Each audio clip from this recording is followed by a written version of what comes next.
बिस्मिल्लाहिर्रहमानिर्रहीम।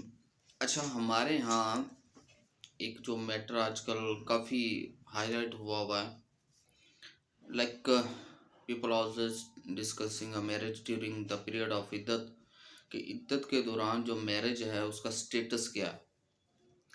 आल्दो कि ये एक शरई तौर पे, और इसमें हम अगर देखें तो इसके दो तीन हम व्यूज़ में देख सकते हैं, लीगल प्रॉस्पेक्टिस में, शरिया के हवाले से, और तीसरा जो सबसे इम्पॉर्टेंट है कि आया कि इद्दत पीरियड होगा कितना। ये हमारे यहाँ जो एक प्रजम्पशन है कि 3 माह तलाक के बाद, डिवोर्स के बाद, women has to observe 3 month इद्दत पीरियड। लेकिन ये कोई स्ट्रिक्टो सेंसो ऐसा कोई रूल नहीं है। जो ये तो फ़िका के जो मुख्तलिफ जो मकातबे फ़िक्र हैं उन्होंने ये दे दिया, ठीक है। लेकिन अभी हम बात करते हैं लॉ के हवाले से। लॉ क्या कहता है इस हवाले से, हम पहले डिस्कस करते हैं कि आया इद्दत के दौरान जो मैरिज है, या जो एज़ पर मकातबे फ़िक्र, एज़ पर जो डिफरेंट ओपिनियंस हैं कि 3 माह अगर उसमें शादी हो जाए तो उसका स्टेटस क्या होगा। नंबर 1, शादी के बेसिकली 3 इकसाम में डिवाइड किया गया है शरिया के हवाले से।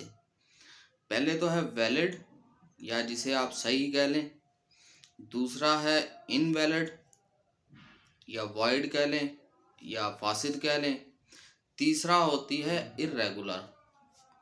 अब ये तीसरी जो इर्रेगुलर है ना, ये सबसे इम्पॉर्टेंट है, क्योंकि इसी के बेस पे केसेस आगे जाते हैं, इसी के बेस पे जो हदूद ऑर्डिनेंस लगते हैं, इसी के बेसिस पे 376 में जाते हैं, इसी के बेसिस पे एलिगेशंस लगती हैं, ठीक है।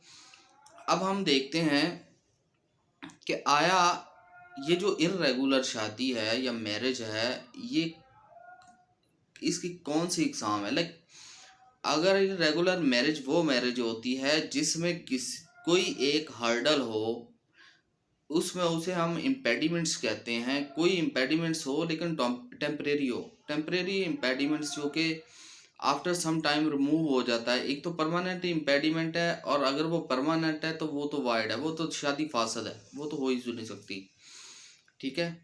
और अगर तो उसमें टेम्परेरी इम्पेडिमेंट्स है या हर्डल है, तो अगर वो रिमूव होने वाली है तो फिर वो इर्रेगुलर शादी में कन्वर्ट होगी। और जब वो रिमूव होगी, शादी जो होगी, marriage will continue as a irregular marriage. तो जब वो इम्पेडिमेंट या हर्डल ख़त्म हो जाएगी तो वो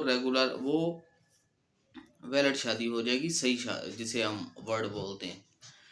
अच्छा, अब इसमें होता ये है कि इर्रेगुलर में 5 जो कि इकसाम फैजी ने अपनी मोहम्मदन लॉ के अंदर, और डीएफ मुल्ला ने मोहम्मदन लॉ के अंदर, और जो दी हुई हैं, इसके बाद बैली की है मोहम्मदन लॉ, ठीक है। लेकिन इसमें जो सबसे डिटेल जो दी हुई है, वो ये सारी चीज़ें जो मैं बता रहा हूँ, ये डिटेल जो दी है, ये जस्टिस जो अली ज़िया बाजवा है, लाहौर हाई कोर्ट के जस्टिस हैं एक अली ज़िया बाजवा साहब, उन्होंने एक अपनी एक जजमेंट जो अभी रिसेंटली आई है 2022, और PCR LJ 1188 उसका पेज है, ठीक है। इसके अंदर उन्होंने बहुत डिटेल दी हुई है, और उन्होंने ये चीज़ें इन्फ्रेंस की है किससे, PLD 1967 सुप्रीम कोर्ट, और 97 में ये बहुत पहले डिसाइड हो चुका था इस केस को, ठीक है। अब इससे पहले भी एक केस इस तरह का जो कि जिसकी बेस पे ये करते हैं 1992 SCMR, और उसका जो पेज बनता वो 1273 1273। ये जो सारी हैं, और थोड़ा सा टच उन्होंने दिया है सन 2016 का भी एक केस है CLC का, ठीक है, उसमें भी थोड़ा सा टच दिया उन्होंने। पेज सन 2016 CLC पेज नंबर 171, सॉरी 717। अच्छा, अब उसमें भी सारी उन्होंने एक बहुत अच्छा क्रक्स निकाल के दिया कि आया ये इर्रेगुलर मैरिज है, उस पर कौन से एक्शन हो सकते हैं, उसके consequences is something else prescribe by the sharia, वो एक बात अलग है। अब इर्रेगुलर किन सूरतों में हो सकती है। नंबर 1, अगर शादी विदाउट गवाहान हो गई है, तो जब वो गवाह